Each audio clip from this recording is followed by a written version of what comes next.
I saw a story yesterday about Dak Prescott. I am over talking about his contract. 1 month, 4 weeks from basically this week, you have to sign your players. If not, that's the deadline to sign a franchise player. 4 weeks from, like yesterday. So if you don't, you can't negotiate by rule until the season ends. So Dak and the Cowboys, they're going to get this thing figured out. In a season of a lot of uncertainty, they want certainty with Dak. They're going to sign him. And so I thought to myself, instead of just opinion, let's just talk data. Let's take the emotion out of it. Well, his offensive line is good. Jason Garrett wasn't that good. He dealt with Dez. He's a good leader. I want stuff I can quantify. So 4 things matter to me, but one more than any. Wins should be 50% of it. Why? Well, playoff wins, productivity, and durability, I'll give 16%. All 16%. Wins 50%. Why? You can start and be durable. If you're not winning football games, I'm not giving you a lot of money. The reason I'm going to give Lamar Jackson and Patrick Mahomes money, they win a bunch of games. That's why Aaron Rodgers is rich and Russell Wilson's rich. Well, I'm productive. Again, a lot of guys throw for a lot of yards. Eli threw for a lot of yards. But the last 4 years, the productivity didn't equal wins. I'm not interested. Well, playoff win. You can't get to the playoff without winning. Winning is why guys get rich. It's not just playoff wins. Andy Dalton made a lot of money for a lot of years because he kept getting to the playoffs. Didn't matter if he won. If your quarterback gets to the playoffs, you're going to get paid. So wins is 50% of your salary, and then I'll give an equal benefit to playoff wins. Let's be honest. You're playing the best teams and the best coaches. Bill Parcells has struggled in the playoffs. Bill Belichick just got bounced out. Andy Reid for years struggled in the playoffs. I'm not going to crush you. I mean, Jared Goff, I'd pay. He wins games. Playoff wins? Peyton Manning for a decade struggled to win in the playoffs, but he won. So wins is half of what I'm paying you for. Then 3 categories. Are you there? Durability. Are you productive? And do you win in the playoffs? 16% each. So where does Dak rank? So wins, he's 10th. Now he did minimum number of starts. He is 10th in the NFL in winning percentage last 4 years.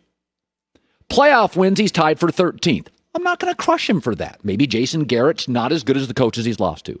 Productivity, he's 13th. But again, I can't crush a guy. What if you have a great running back? Oh, they do. So they run the football first. I can't say I'm going to be punitively against you because they drafted Zeke. Availability. It matters. He's tied for first. But if you missed a game or two every year and you were Patrick Mahomes, I would still pay you. So now, those are his ranks. Okay. So if you add them all together, his official rank with those 4 is 9.5. He should be paid somewhere between the 9th and 10th highest paid quarterback in the league. And he should be paid $29.5 million. And that quarterback is Ryan Tannehill. Isn't that a pretty decent comp? I mean, Ryan's talented. Ryan got to the AFC Championship. Tannehill wins some games, but we don't think he's a special arm or a special athlete. But he's way above average as an athlete, and he makes a lot of good throws, but really both need a strong running game and protection to be special. So $29.5 million.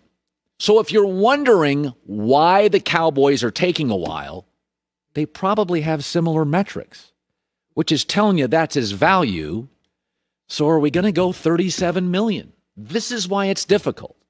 Because he's obviously going to get more than $29.5 million. But if you took out the opinion and just went wins are half of it, productivity, playoff wins, durability, each get a little over 15%, it's about where he ranks. And that's why these contract negotiations are taking a while. Adam Shine is a talk show host. I see him sometimes on digital stuff, very popular. And he also does some writing for NFL.com. And he wrote, we're getting into the list. We're trying to, let's be honest, we don't have games. So every day I find a list and we just talk about it. And this is my list of the day. I think it's interesting. So he says, let's rank based on my projections for this year, divisions based on quarterback play. And I think he mostly nails it. He said the NFC South has the best quarterbacks. I think it's the best quarterback division I've ever seen. Matt Ryan, Teddy Bridgewater, Drew Brees, Brady. There's no C there. Nobody's going to argue. His second is the NFC West. Kyler Murray, Jared Goff, Jimmy G, Russell Wilson. Nobody's going to argue. Then it's a bunch of, he likes Drew Lock like I do, so he has the AFC West third. But I'm not going to argue. Let's go to the bottom of the list. And this, to me, is more interesting.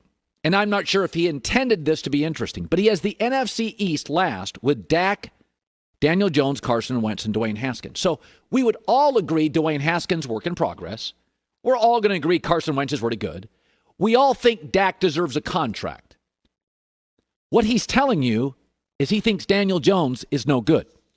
And in fact, he says, Adam Shine says, the jury's out. He goes, by the end of the coming season, if you stack all the quarterbacks in the last two divisions, and those would be Josh Allen, Ryan Fitzpatrick, Jarrett Stidham, Sam Darnold, Dak, Daniel Carson, and Dwayne Haskins, he says Daniel Jones is going to be seventh.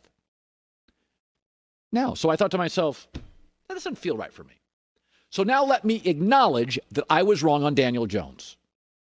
I could not believe he got picked sixth. I watched him at college at Duke. I don't watch a lot of Duke football.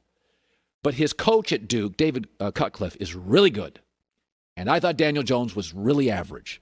He reminded me a lot of a little bit less talented Alex Smith. He's got good running, straight line speed. Not a great athlete, but a good athlete. You get him on the outside, he can move. He's got a good arm like Alex Smith, not great. And he went to Duke, so I know he has to be smart. I applied there and didn't get in. So he reminded me of Alex Smith.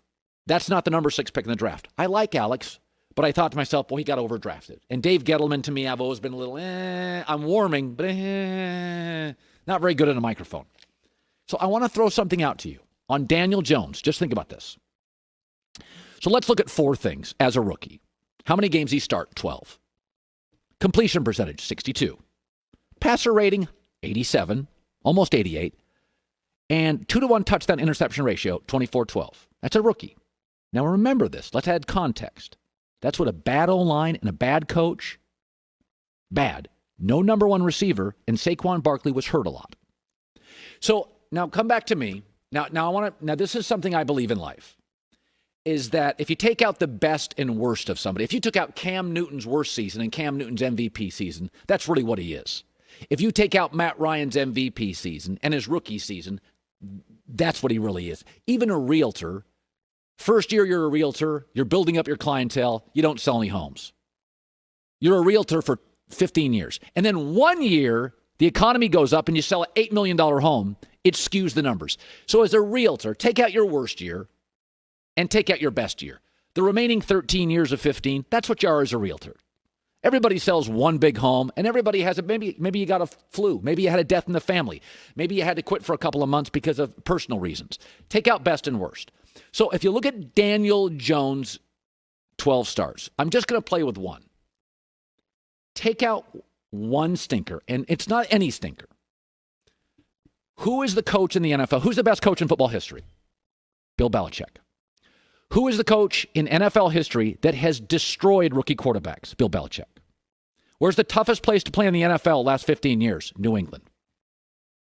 So on a Thursday night short week against the greatest coach ever in Foxborough, rainy cold, he didn't have Saquon Barkley, Evan Ingram, or Sterling Shepard. On a short week in New England against Tom Brady, that defense, Belichick and the Patriots. I'm taking it out. No rookie quarterback could have flourished there. Peyton Manning couldn't have. Brady couldn't have. Russell Wilson couldn't have. He didn't have Barkley, Ingram, Sterling, battle line, bad coach, on the road, short week, Belichick, pressure, television. Take that one out. Now look at Daniel Jones. Rookie year. 11 starts, 63% completion percentage, 91.5 passer rating, 23 touchdowns, 9 picks. Folks, he's a baller. I was wrong. Kid can play. Joe Burrow gets those numbers. All you pom-pom waving fanboys are going to be on my arse all year. Those are grown-up numbers. Bad coach, bad O-line, no number 1 receiver. Saquon hurt, Ingram out. Take out the New England game. Dude can ball. I was totally wrong. Dude can play. So Adam Shine, I loved it. It got me through 10 minutes. But I think we have to reevaluate Daniel Jones. I think we got a real player here. I think his arm is stronger than Alex Smith. I think he had a great college coach. And even with Pat Shurmur, who failed as a head coach, take out a stinker. Those are real numbers. Joe Burrow gets those, he will win Rookie of the Year. If Joe Burrow gets those numbers, he will win Rookie of the Year. And I'm not sure the Giants, personnel-wise, are that much better than the Bengals. The Giants are a hell of a lot closer to the Bengals than Cleveland's roster. That's all I know. Hi, everybody. Thanks for watching. Subscribe here to get the latest from the show. Also, be sure to check out more of the best clips from The Herd or go watch a few segments from other shows on FS1.